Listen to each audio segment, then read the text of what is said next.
begin.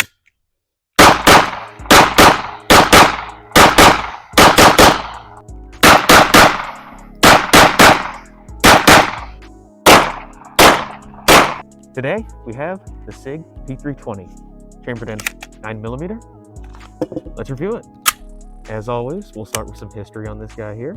Now, all things considered, this pistol is a relatively new addition to SIG Sauer's lineup. This pistol was originally designed in 2014 and released the exact same year, which is impressive.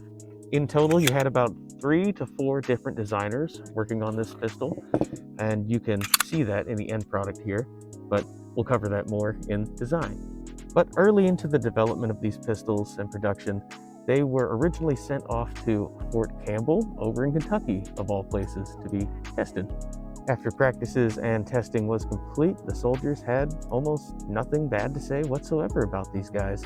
But enough history, it's time to move on to this pistol's overall design. All right, now that we're zoomed in, let's get a further inspection. First impressions, very sleek and quite sharp looking.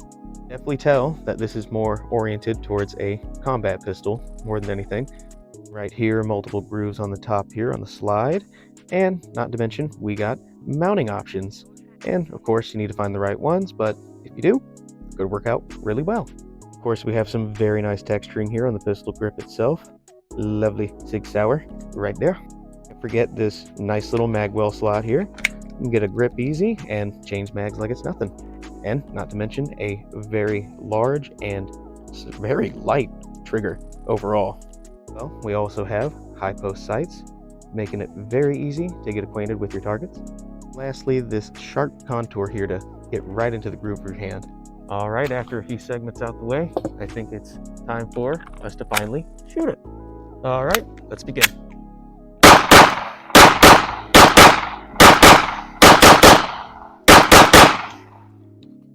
There she goes.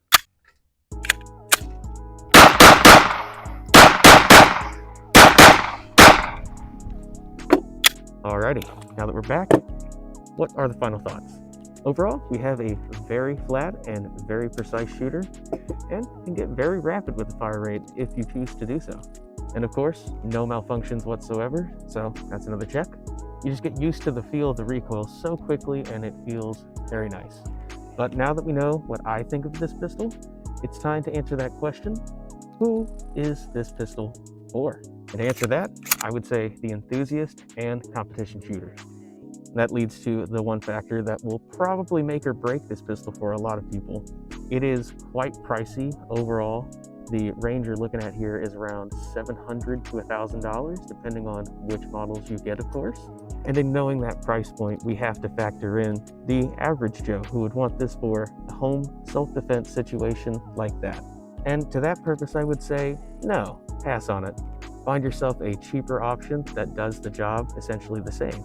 But for your collectors or enthusiasts and competition shooters, yeah, I could see that there is a place for this with you, for sure. But yes, I do indeed enjoy this pistol overall, and it's a very nice, sharp-looking tactical pistol. This pistol is surely not for everyone, minding the purpose of it. But yeah, that pretty much sums it up here. Not really for the average Joe who would be shooting for home or self-defense per se. Mostly your competition shooters or gun collectors. Yeah, I feel that you would get a kick out of this. But yeah, everyone, that's about it. I appreciate y'all, as always. We have short content and gaming videos as well. Peace. Let's begin.